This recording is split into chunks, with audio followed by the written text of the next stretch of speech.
हम में से कितने लोग ट्रैफिक में फंसते हैं? Almost everybody. तो आप ट्रैफिक में फंसे हो और 10-15 मिनट आप एक ही जगह पे रुके हो, you don't get escape way, right? But आप ये नोटिस कर रहे हो आपकी बाजू वाली लेन जो है वो एक फास्ट मूविंग लेन बन चुकी है। So how is your frustration level? It goes up. What you tend to do? You try to shift the lane, correct? So normally that is the human behavior which comes out from the recency bias. Recently जो immediate past में कुछ चीजें हुई हैं, उस चीज को लेके आप अपने decisions लेते हो. It can be in anything. आप कहीं पे भी रहो. We are bound to be like this, right? So investment world में इसको किस तरीके से कनेक्ट करते हैं?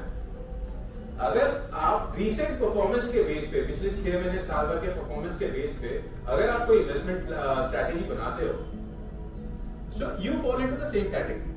बिकॉज कोई रीसेंट परफॉर्मेंस में कोई particular asset class negative range में चले जाता है, कोई particular asset class positive range में चले जाता है, so you are tend to take this kind of decision which might be a big mistake. So frequently changing the schemes and investment strategies based on recent past performance.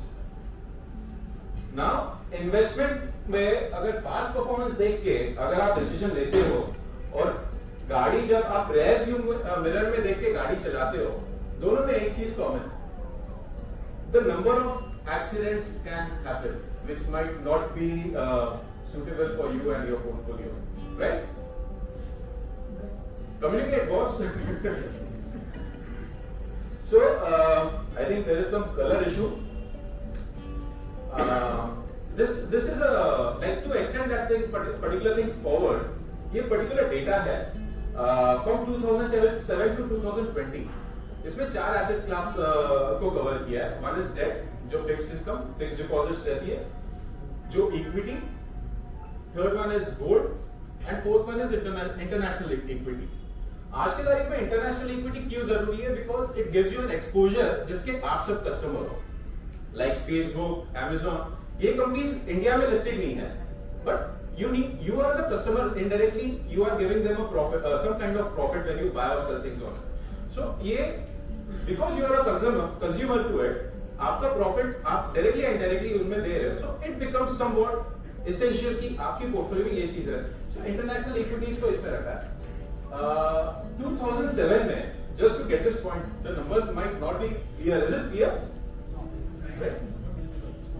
So equity में 2007 में जो past 1 year का performance था, that was 56%. 56% in 1 year is massive. The very next year, as we all know, 2008 was a massive red zone for equity. Market had fallen around 51% on it.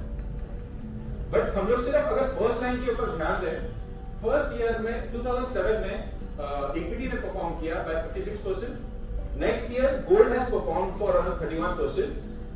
Again equity has performed in 2009. So if you see the asset class of the top performers have been changing frequently. जो top performers है frequently change हो रहे हैं. Now अगर इस चीज को अगर आप अपने पोर्टफोलियो में इंप्लीमेंट करते हो, इस चीज को अगर आप पोर्टफोलियो में इंप्लीमेंट करते हो तो क्या होता है? ये एक स्टडी, एक एनालिसिस था मिस्टर मनोज नागपाल, उनका ये एनालिसिस था, and this was published on money control. ये उसी में से कुछ चीज ली हुई है मैंने. 2007 में किसी ने अगर 1 लाख रुपए निफ्टी में इन्वेस्ट किया होता, तो after 10 years that sum would be around 1,65,000 rupees. Are you with me? 1,65,000 rupees 10 years में सिर्फ निफ्टी की ग्रोथ हुई है. बट इन दिस सिनेरियो अगर आपने हर साल आपने पिछले 5 परफॉर्मेंस को देखिए, अगर आपने हर साल अपनी इन्वेस्टमेंट स्ट्रैटेजी बदली की हो, so what would be the scene? आपका 1 लाख रुपए का हुआ होता 1,12,000 रुपए, राइट? अगर आपने ये चीज को अपने रिस्क प्रोफाइल के हिसाब से एक डाइवर्सिफाइड इक्विटी फंड में पार्क किया रहता, अगर क्योंकि हम लोग निफ्टी के साथ में इसको कंपेयर कर रहे हैं, so I talk about equity itself. अगर अपने रिस्क प्रोफाइल के हिसाब से अगर ये 1 लाख रुपए आपने किसी डाइवर्सिफाइड इक्विटी फंड में डाला रहता तो उसका कुछ अमाउंट होता 2,32,000 approx. And this is not the top performer, this is an average performer और ये 10 साल की परफॉर्मेंस है। सो ये इससे होता क्या है, what do you understand from this?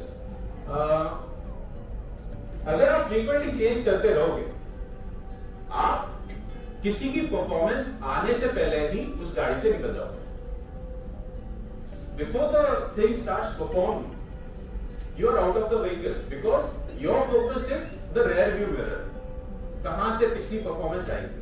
So that mistake is one of the blunder what a lot of people do. अगर इक्विटी नहीं चलता है, बिटकॉइन चल गया तो सब बिटकॉइन में चले जाते हैं। Everybody finds gold as safe haven, debt as the safest haven. So everything is related to their own risk profile. तो अपने risk profile को understand करके investment करना, but trust that strategy. Don't keep changing it based on the past performance.